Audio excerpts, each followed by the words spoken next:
It came without warning, and it spreads like wildfire. But until today, its origins remain a mystery. The 2019 novel coronavirus is very unusual because it seems to spread much easier between both of us, between individuals. Since it was first discovered in Wuhan, the capital city of China's Hubei province, late last year, the virus has killed more than 1,200 people and infected at least 45,000 others worldwide. For every single person who is affected, it seems as if there's going to be up to 3 or maybe 4 other persons who could also be affected. 大年初一那天，其实相对来说还是比较乱的，因为刚开始出来，大家比较恐慌，然后来的人非常多。 Wuhan and other surrounding cities have now been placed under a lockdown in a frantic effort to contain the spread of the virus. Some 60 million residents have also been effectively cut off from the outside world. 就一直哭，因为已经很担心，一定是疫情已经到一个非常严重的情况，才会出现说封城这么一个策略。 What exactly is the 2019 novel coronavirus? Can the spread of this highly infectious disease be contained?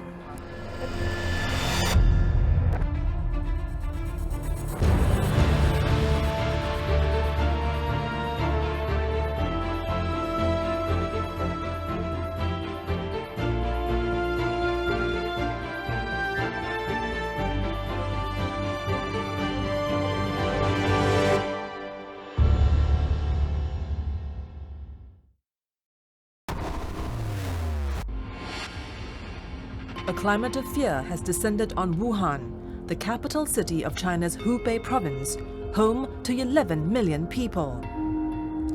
Many are asking, will they be the next victim? If so, when?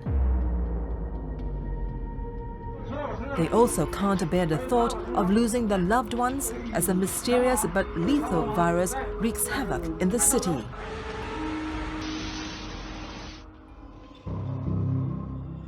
The coronavirus has killed more than 1,200 people in just 2 months.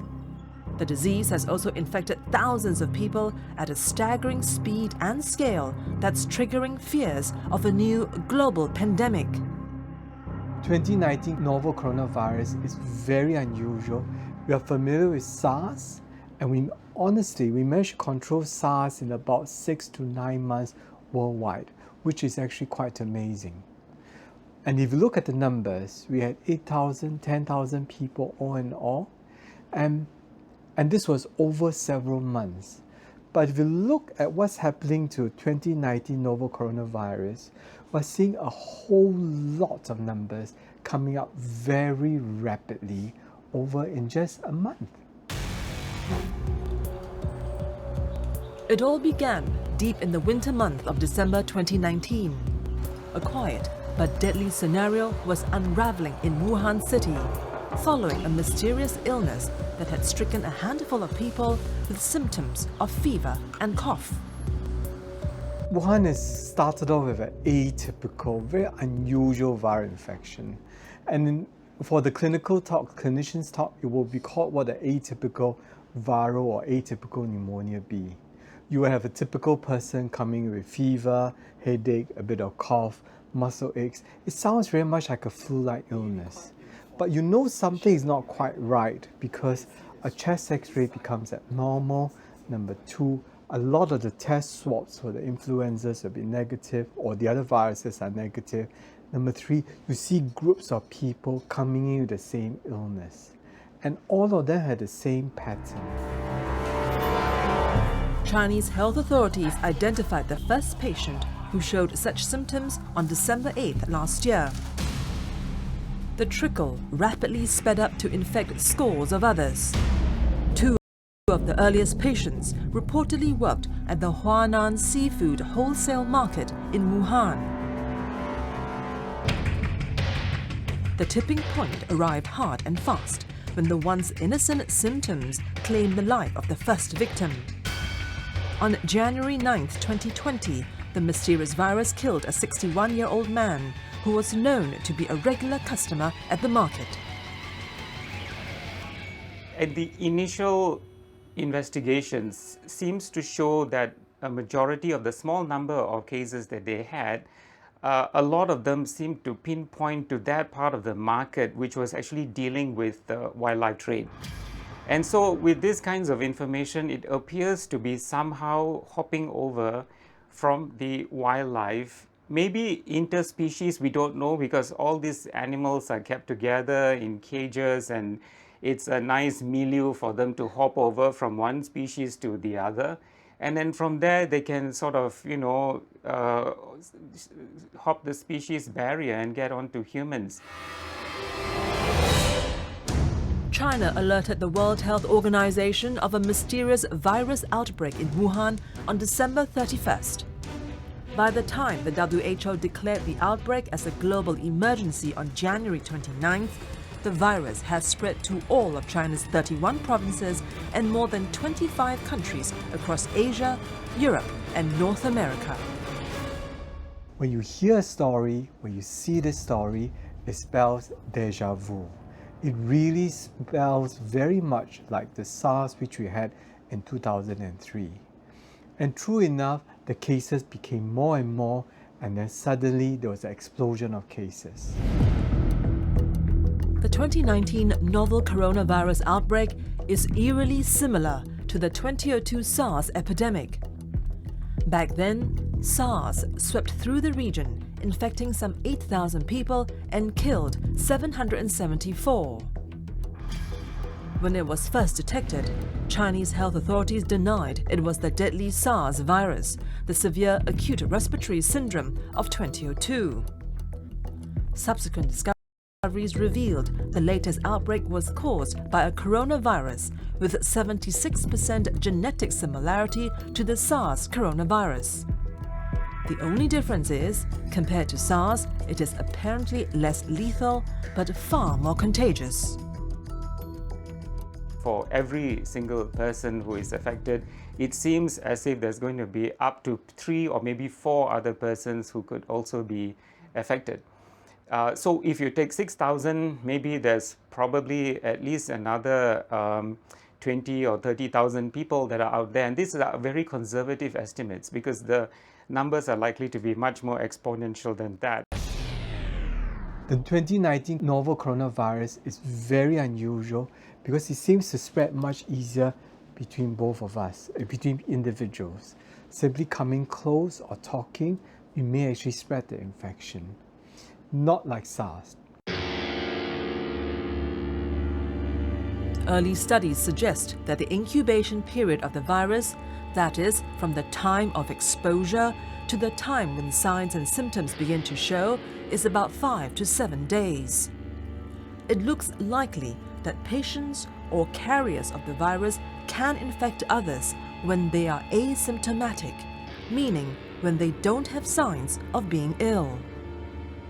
There was this asymptomatic infection and mild infections, and now we hear about the people who can be infectious even during the incubation period. The scenario seems different in the case of SARS, which appears to have lower infection rates. Infectious diseases specialist Dr. Leong Ho Nam is very familiar with the deadly virus. He was, after all, a former SARS patient himself. He contracted the virus back in 2003 while tending to a female patient who flew into Singapore from Hong Kong. Infection of patients with SARS happen best in the second half of the illness, after the first 7 days. In other words, if I fall sick and I can confine myself in the first 7 days, I can effectively prevent the spread of the virus to the next person.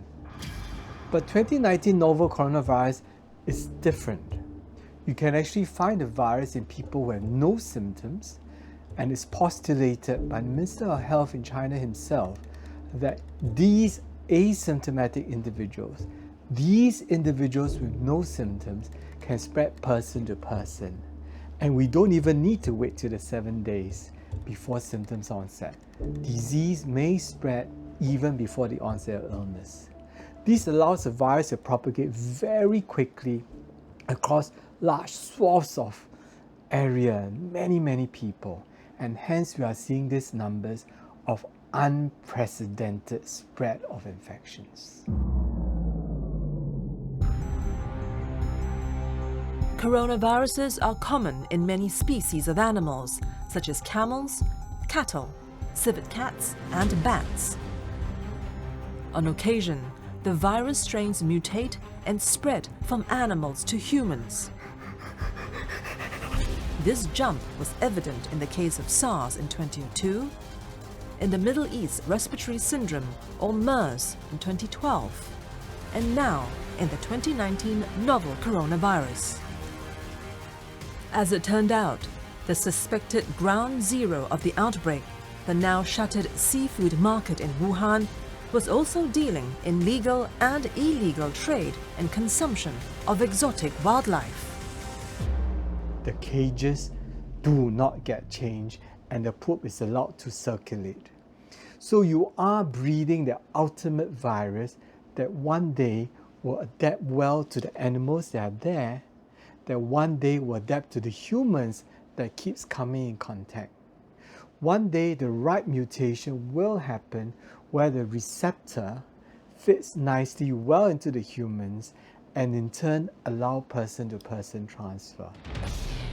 But exactly which animal and what was the reservoir and so on and so forth, of course that will take some time for us to get to know. It took a while for us to figure that out for SARS as well. It took some 10 months, if I'm not mistaken. So this is going to go on for a bit. The situation is evolving so quickly. The virus is getting stronger, the number of infections are likely to rise. So I think we just have to be psychologically prepared that this can get worse than SARS. How are ordinary people reacting? How are the healthcare workers on the front line coping? 一直都没有喝水，没有吃饭，这样子熬过来的。因为那段时间其实整个人状态都不是特别好，一直都有担心。然后4点多钟起来的时候，看到封城的那个消息，我马上给我妈发，然后打电话。我记得我那个电话一开头就是哭。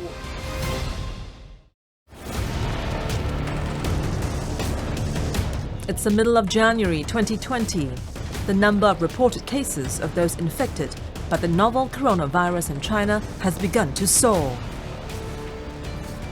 Hospitals have been struggling to cope with people suspected of contracting the deadly virus. Resources were also stretched to the limit as the number of patients with fever and breathing difficulties kept growing every single day. 因为我觉得作为一个护士，我觉得在这种时刻我们是责无旁贷吧，一直都没有喝水，没有吃饭，这样子熬过来的。所以到现在我们是到现在为止，我们基本上是每天都在工作，参与这个防控工作。因为我每天都是这样工作，我们没有这个防控工作，我明天也是工作10到12个小时。反正这个，因为对我们医生来说，工作这么长时间不是个很大的问题。By this time, cases of the novel coronavirus had found its way to major Chinese cities far away from the epicenter. Beijing in the north and Shenzhen in the south.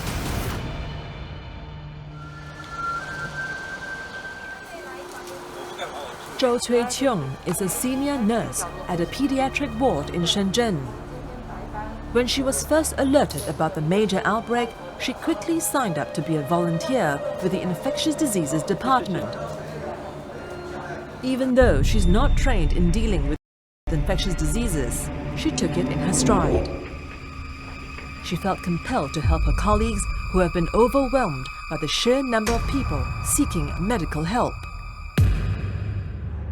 因为这个时候感染科发热门诊本来的护士是很少的，他们只有3个人，那肯定是需要全院护理人员来支援他们。When she learnt about the virus outbreak, it was just days before the Chinese New Year holidays. Many of the hospital staff were already on leave. that contributed to the shortage of healthcare workers, and it was a matter of time before chaos started to surface in the already rapidly deteriorating situation. 大年初一那天，其实相对来说还是比较乱的，因为刚开始出来，大家比较恐慌，然后来的人非常多。当天来的人，我是值白班，8点到16点，当时来了，有100多个人。当然看诊的没那么多，看诊放过去给医生看诊的估计有80左右。 但是来了100多人，为什么有些人没看呢？是因为有些人是没有任何症状，没有流行病学史，然后他们也过来看了。因为很多市民是因为恐慌，然后担心在地铁上啊、公交车上接触了类似的患者，然后跑过来要求筛查这样子的情况。The resources in the hospital are overwhelmed. There have been many videos that have been shared on social media about what's happening in China at the hospitals, and as a healthcare worker, I pray for the healthcare workers in China because they are going through a difficult time and on their faces are fatigue, exhaustion. I just cannot take the next day forward. There were emotionally trying moments for Zhou, including one occasion when she had to separate a child who's been infected with the virus from her parents. But she had to be firm for the sake of their own safety. 其实是有的，就像之前住在我们疫病区那边有一个51床这样子的一个小孩，他爸爸妈妈是从武汉回来的，爸爸妈妈没有症状，但是回来之后小孩子发烧了，小孩子发烧之后。 然后我们是因为现在形势是在比较严峻，然后我们是劝他爸爸妈妈是不要待在病房的，然后呢就只能由奶奶过来照顾，然后爸爸妈妈非常的焦虑，然后但是真的是我们真的就很不忍心叫他回去，但是又不得不这么做，就是为了保护大家所有人的安全。 January 20th was a critical turning point in the way authorities dealt with the virus outbreak. For weeks after the virus first surfaced, authorities had insisted that the mystery virus was restricted to the animal vector. On that day, however, China's renowned and respected epidemiologist Dr. Zhong Nanshan dropped the bombshell. In a TV interview, he confirmed cases of human-to-human transmission of the deadly coronavirus. That dramatically altered the way China dealt with the outbreak. In a bold and unprecedented move, China put the city of Wuhan, with a population of 11 million people, under quarantine. All roads to the city were sealed off and public transportation was shut down. The lockdown was expanded to the larger Hubei province with some 60 million people. The Chinese government has at least tried to restrict inflow and outflow into her province itself. Travel outside China itself has been constrained, which has helped to at least contain the flow of people. They have extended the holiday period for the Chinese New Year as well. In a situation like this where you have an epidemic, mass hysteria can actually cause more problem than anything else. So sharing information earlier would have been a bit better. I think it's actually a very good strategy. And I think that they could only do this in China. Still, there are many Wuhan natives who are worried about the fate of their loved ones still trapped in the city. 22-year-old Liu Wuyuan is one of them. She has been working in Beijing for the last 1 year and was looking forward to return to Wuhan to celebrate the New Year with her family. But the long-awaited homecoming failed to materialize after news broke, confirming evidence of human-to-human transmissions. When her mother called her and told her not to return to Wuhan, she was heartbroken. Going home for the New Year was something she was eagerly looking forward to after being away from her family for a year. 是在钟南山院士那个采访，就是说会有人传人这个情况以后，我妈晚上赶紧给我打了一个电话，我记得特别深刻，是大概2点多钟，她跟我说，要不你真的别回来了吧，我思前想后，我觉得你就还是在北京待着吧。因为我是29号回去，然后初5就回来，他觉得太折腾，而且存在一个人传人的风险。我当时还有点感冒，所以就觉得要不就待在北京会更安全一点。我一开始是不愿意就是待在北京的，还是想回家。对，但是因为家里一直坚持说就留北京比较安全，就没有回去了。She spent the New Year alone in Beijing. But that has not put her mind at ease as she kept thinking of her parents' safety and welfare. 基本上是保持1天2个视频，就是中午和晚上大概饭点的这个时间，然后跟他们视频看一下吃的怎么样啊，然后现在情况怎么样，然后跟他们再三的 check 有没有出门，就一定不能出门。我是4点多钟的时候起来，就是噩梦惊醒，因为那段时间其实整个人状态都不是特别好，一直都有担心。然后4点多钟起来的时候，看到封城的那个消息，我马上给我妈发，然后打电话。我记得我那个电话一开头就是哭，就一直哭，因为已经很担心，一定是疫情已经到一个非常严重的情况，才会出现说封城这么一个策略。然后当时也问过妈妈说，那我们接下来是怎么办？物资够不够啊？然后我看见网上有人说什么赶紧逃离啊什么呀，我妈就说哪儿都不去，就在家待着。It tells me that the amount of spread there is before the lockdown was unprecedented, very rapid. Number 2, many people were falling very sick and they were going to get out of Wuhan for the Chinese New Year festivity. And from there, the spread will be even unprecedented.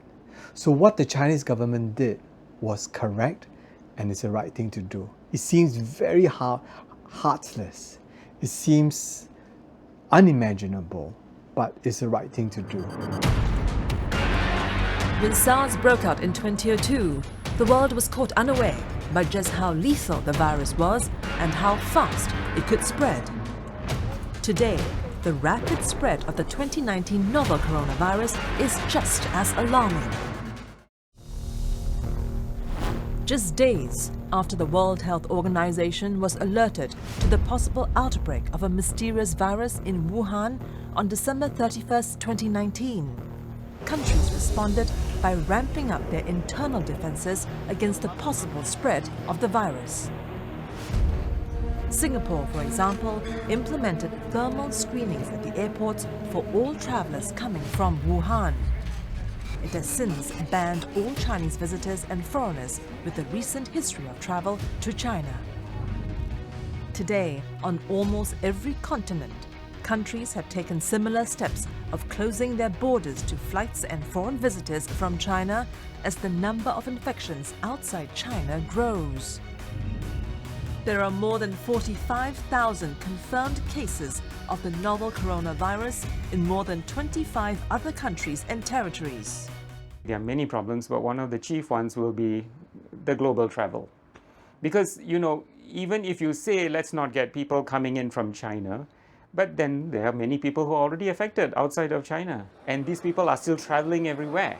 And so we are still vulnerable. That is actually going to lead to a lot of asymptomatic people around the globe who cannot display symptoms, and then they have the possibility to transmit. Now, how infectious and how transmissible they are, we don't know. Painful memories of SARS have left a mark on the two Asian cities, Hong Kong and Singapore. They both suffered the biggest brunt of the respiratory illness outside mainland China. There were 299 deaths in Hong Kong and 33 in Singapore. But that painful experience has helped the region deal with the new deadly virus more effectively. The Hong Kongers were fabulous. The Hong Kongers administrators knew what to do. They were not hesitant in shutting down schools, declaring emergencies, and locking down their individuals. And in Singapore, where I am very, very intimately aware, we have been having annual drills of SARS-like viruses. We have been preparing this for the last 16 years, and enough said, we are now ready for the 2019 novel coronaviruses. You can see books and stacks of protocols that are written, what to do if this happens, what to do if you're not, where to identify areas for quarantine, where should people rest, where do we get extra staff from, what happens if the school were to close, what happens if nobody could work, where do you get this extra manpower? All these questions are answered way before this outbreak. Dr. Yu Zhijian is the chief physician of the Infectious Diseases Department in Union Hospital in Shenzhen. When he first heard of the mysterious virus, he was taken by surprise. 我们的同事也都在办公室看到微信上面报道武汉发生了新型冠状病毒的这个疫情，大家都觉得非常惊讶。当时只是觉得可能我们又多了一种传染病，没有料到疫情会快速的扩大。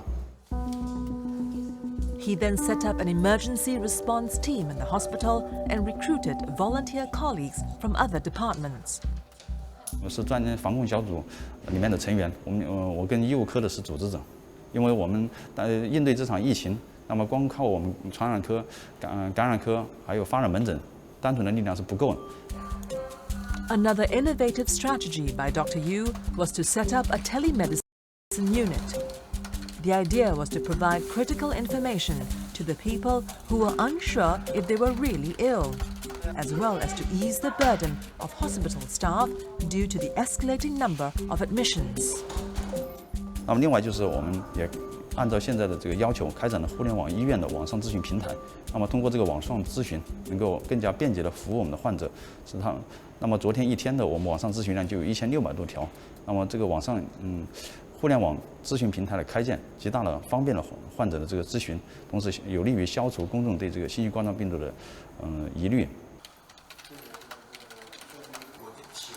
因为新型冠状病毒感染这个疫情爆发以来，有大量的发热病人涌入到了我们的门诊去就诊，给所有的这个接诊的医生、一线的接诊医生造成了一个很大的工作压力。在这个基础上的话，我们在前天晚上就紧急上线了这个关于疫情的一个免费咨询活动。我们可以除了在网页端进行回复之外，我们还可以用手机端进行回复。所以在我们的吃饭时间或者是休息的时间，我们就带着手机随时在线回复的。晚上的话，我们是6点钟左右就下班，但是我们带着手机端可以随时在家进行回复。然后实际上的话，我们最近几天都是工作到8点9点我们才回去的。然后的话，我们对外是说10点钟就结束了这个夜间10点钟就结束了这个咨询。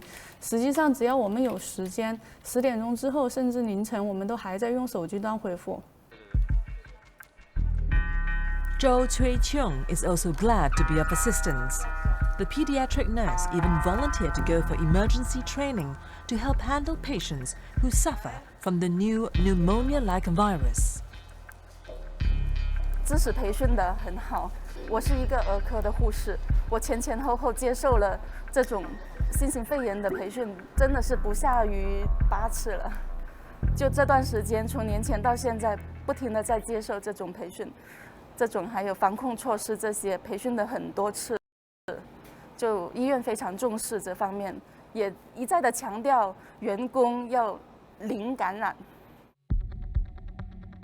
China's continual efforts to ramp up treatment and containment measures also included the construction of 2 new hospitals in Wuhan. They were completed in under 2 weeks. Authorities recalled thousands of construction workers during the Chinese New Year holidays, doubled and tripled their salary, and they worked around the clock to build the 2 hospitals which provided 2,500 beds. Still, many challenges remain. At the heart of all containment strategy is the understanding of what doctors call the pyramid. At the tip of the pyramid, you have the persons who are symptomatic. Then at the bottom of the pyramid, you have people who are, less symptomatic, and then you have the asymptomatic, big, huge chunk at the bottom of the pyramid. So in order to understand how you're going to contain, you need to know the big pyramid. But here, if you focus only on the iceberg at the top, you are going to get hit by what's below. Medicine has taught us with limited resources, you only treat those who are the sickest. So the sickest will get admitted, and this will be the top of the pyramid. And what we are seeing perhaps are just the top 10-20% of the patients. And for the rest of it, 80%, we are not seeing, we are not treating, we are not quarantining. Instead, we are releasing them back into the public, where they can in turn reinfect others. What we are not seeing will be the greater base at the pyramid, which are easily 40 times more than what we are seeing now. These are the ones where there are active propagation of the virus.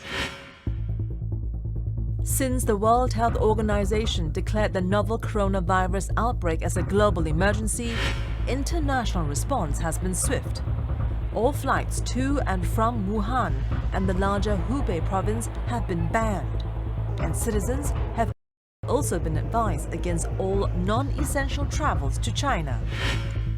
Scores of nations, including Indonesia, Philippines, Japan, South Korea, New Zealand, France, Turkey, and the US have scrambled to evacuate their citizens from Wuhan city as China struggles to come to grips with the outbreak. Should China be blamed for the latest epidemic? During the 2003 SARS outbreak, the government took some 4 months before announcing to the world about the severity of the crisis. It was then accused of withholding information and covering up. In the current epidemic, it took the government about 1 month to declare after the first case was reported on December 8, 2019. By January 12th, Chinese scientists had already identified the virus as the new coronavirus similar to SARS. It has since shown speed and political resolve to control and contain the outbreak. The Chinese government has at least tried to restrict inflow and outflow into her province itself. Travel outside China itself has been constrained, which has helped to at least contain the flow of people. They have extended the holiday period for the Chinese New Year as well. So these are measures that are slightly on the brighter side. So there are some positive signs where the Chinese government has done some positive things. I think we have to go back to the root of the problem, whatever emerging or re-emerging infection it is, and to understand the dynamics and the nature in which it actually crossed over to the human species. Where exactly did we go wrong? Why are we allowing this issue of wildlife and humans to come close to each other? We should abandon that. And as the novel coronavirus spreads, there's also growing fear that the deadly pathogens or viruses can mutate and spread to become a more effective killing machine.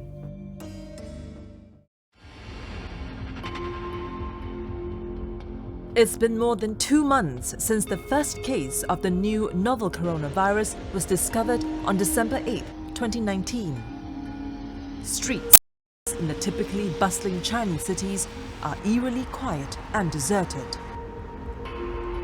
Such an unusual scene is now a common sight in the country as fears grow over the spread of the deadly coronavirus, turning the once vibrant metropolis into virtual ghost towns. 而且很多人自觉的就在家里隔离，很多那些公园啊、景点啊都已经关闭了。就一直在家窝着，也没什么出门。Liu's response is typical for many Chinese. The fear of catching the virus has forced many people to avoid crowded places or engage in outdoor activities. 说实话，因为我没太出门，所以没太感受到。但是有一个生活细节，就是我妈当时跟我打电话的时候，她说：“你在北京就不要再说武汉话了。”你跟我打电话的时候，不要说武汉话，可能你周围的人经过的时候会觉得有一些异样，或者是怎么样。She is, however, more worried about the situation involving her parents and her friends. Despite all the assurances, they know that there's only so much they can do to protect themselves against the marauding virus, not knowing if and when it will hit them. 我觉得他们一定是有的，但是他们作为父母不会跟我就是过多的去流露，可能我接受到的更多的焦虑也好，或者说真实的那种紧张的情绪，更多的是来自于我同龄的朋友。他们可能比如说有的也是刚刚工作，然后提前就回家了，现在也在武汉，还有的就是一直就在武汉，还在读研，或者说就在武汉工作。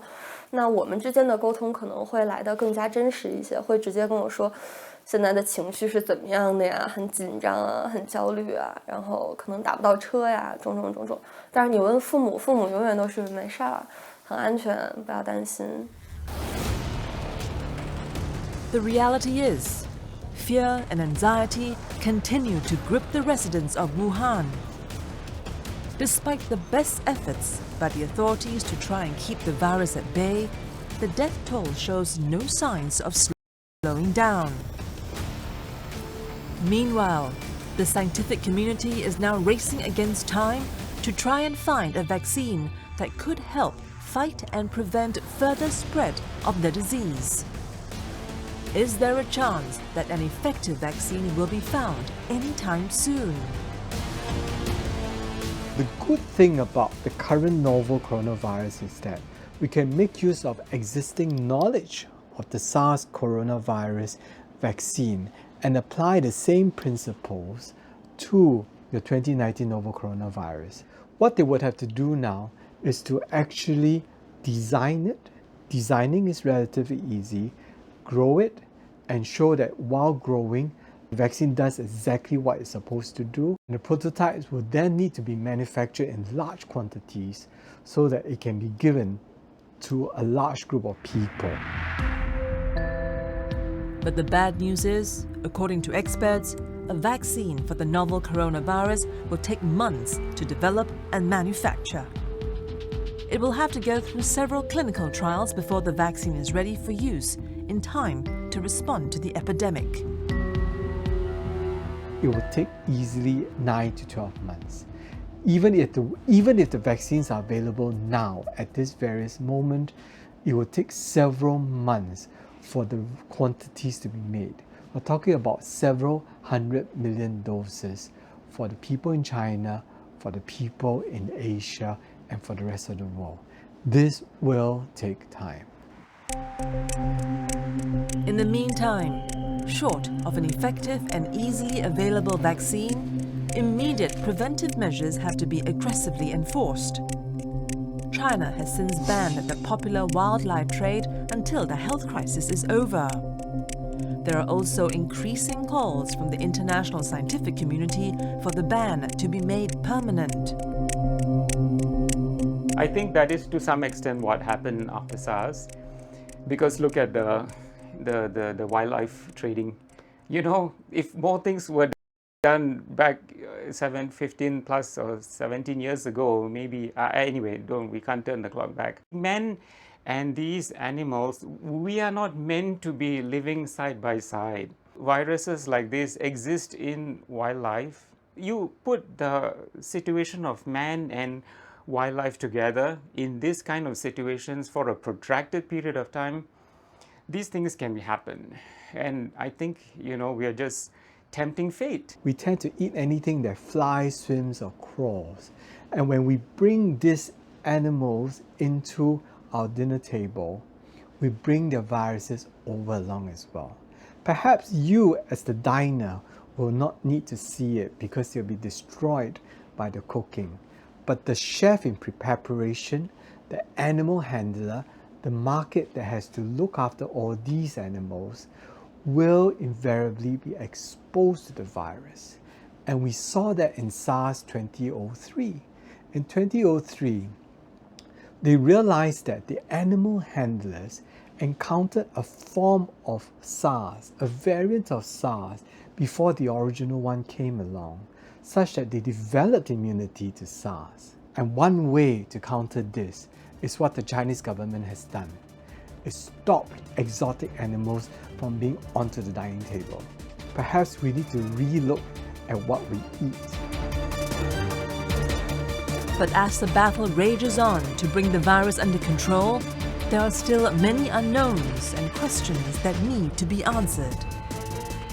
For example, how lethal is this virus? Where did it originally come from? How infectious is it? Will the coronavirus that's now spreading with frightening speed in China become a global pandemic? The reality is, the virus has so far killed more than 1,200 people.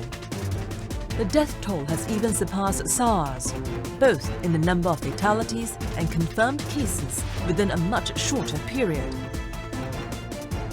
Still, there's hope that the worst will soon be over.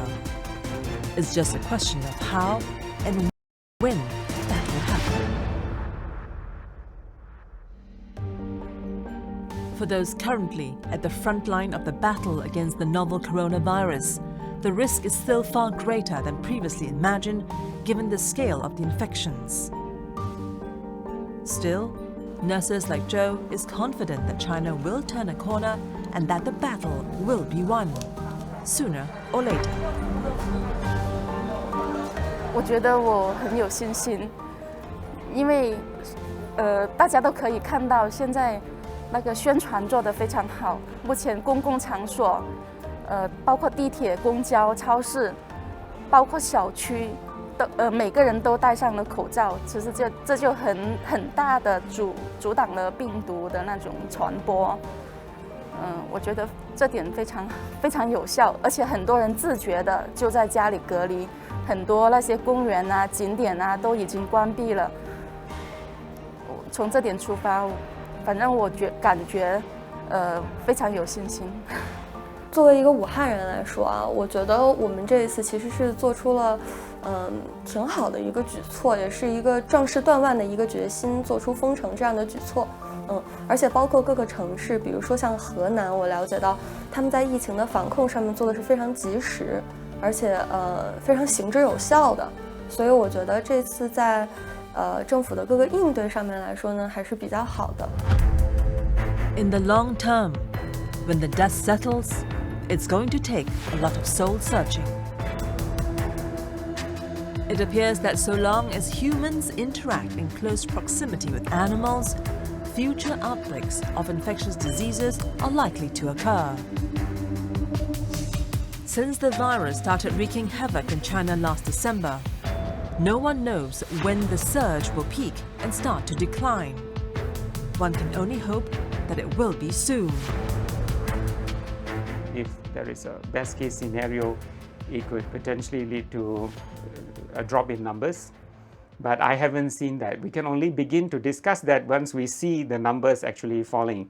As of now, we are still seeing the cases coming up and the mortality, of course, as more cases come in. So until and unless we see that numbers mitigating, we can't predict what's going to happen in the region. Yeah, so this is going to go on for a while. We'll walk through and ride through. We will no doubt lose some of our comrades, our relatives, our close ones. But the world will come out stronger. The world will come out better. Okay? We will remember those who are lost. But we will, with this remembrance, we will prevent new ones from happening.